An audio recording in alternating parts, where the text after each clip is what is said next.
good afternoon, Andy. Good afternoon. Afternoon, nice to speak to you. Now, there's been this huge rise in football gaming, FIFA, Football Manager, particularly since leagues were postponed. Are these games a realistic alternative? I can certainly get lost in them for a little while. They're never going to be a replacement for physical activity, but with not being able to do that, I think you get a similar kind of buzz, and you get some other things which are less obvious, like a sense of connection, camaraderie, and kind of being part of a community of players. So I think video games do offer lots of things that we don't necessarily realise, and some of that is coming out now.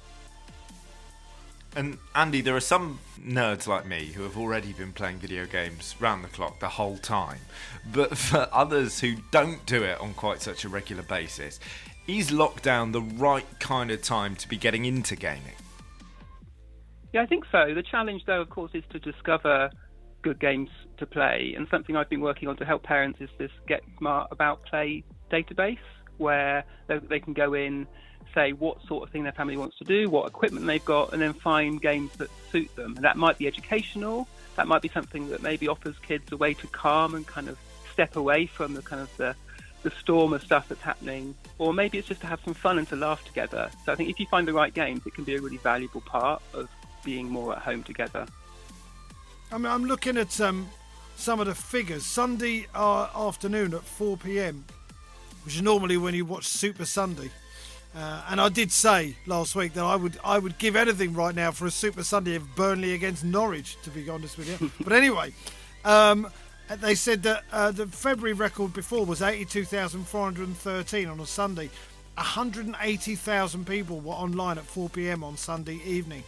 I mean, these are huge figures, really. Is this partly because Football Manager have given it away for nothing? I think really you'll see the numbers are because there's less other things to do, and we're obviously staying home more. And really where those people go will be determined. So by games that make themselves more available and to help families connect, then they're going to attract a bigger audience. But I think across the board you'll see families playing lots of different things, and so it won't just be one game. And I don't think it's just driven by some sort of promotion. I think it is people looking for different things to do, and this is a natural thing to turn to. And if you do it right, I think it could be just really positive. And Andy, you of course do a lot of work with Family Gamer TV. You're talking about it as a group activity for everybody, including the kids. But I certainly remember when I was at school age, it was a daily battle between me and my parents about how much I was allowed to play. For all of those parents listening, you've got kids with a lot of time off school coming up. What is the right balance? What is the right amount of screen time? What's too much? Yeah, that's something we've been writing about on Ask About Games, which is this space for parents to get informed. I think that's an important thing. Is not just to rush to, a particular how long is too long, but it's about engagement and about getting the information you need so that you can play a part in guiding your child's gaming in a way that parents are now learning to step into guiding a bit of schooling. My kids are, at home, and I'm helping them with that. But school is a familiar thing. We know how that works, and games can feel a bit alien. And the temptation is just to leave kids to get on with it. But with the right advice, by the resources we've talked about already, I think parents can play a really good part and then actually ensure that their kids are getting lots of positive stuff from this. And also playing together with your family means that it can create a really nice kind of time rooted in family life, which will be really healthy for kids' digital future. How's the homeschooling going, Andy? Do you want to kill him yet? They're okay, actually. I've been surprised how quickly or how well they've taken to it. There are arguments and it's not all straightforward. But I think, they just need a bit of structure. And they also, need to find new ways of them. They would have breaks and stuff at school. So I think it's entirely appropriate that they be doing things to play and to let off steam as well. And video games obviously will be a part of that, as well as maybe going out into the garden and doing other things as well. Yeah. Andy, I've been asking all of our homeschooling guests, what kind of teacher are you? What kind of teaching stereotype, if any, do you go for? We had an athletics journalist yesterday tell me that he's the PE teacher who also dabbles in a bit of geography. What do you go for? You Mr. Robinson. Mr. Robertson, yeah.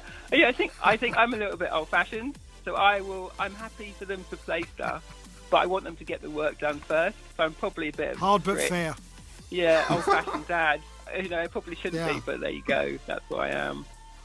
And before you go, Andy, tell us a bit about your upcoming book. You've written a book called Taming Gaming. What is this about? Yeah, so it's part of this conversation, really, of trying to help parents understand games. And so rather than just lock them down or limit them, to actually uncover how games can be really helpful for calming or for connection or for education, and help empowering parents to play that role of choosing great games. And as part of the book is also this database, which is part of this Get Smart About Play sort of campaign to help parents, feel equipped and feel empowered to do that. So, obviously we didn't know the sort of time we're going to be releasing this information into, but it feels kind of quite timely. So I'm glad that we put the kind of 3 years or so of legwork into this so that it's ready now. Yeah. Thank you, Andy. Nice to speak to you. Say well, Andy Robertson, video game expert there, author of the book Taming Gaming.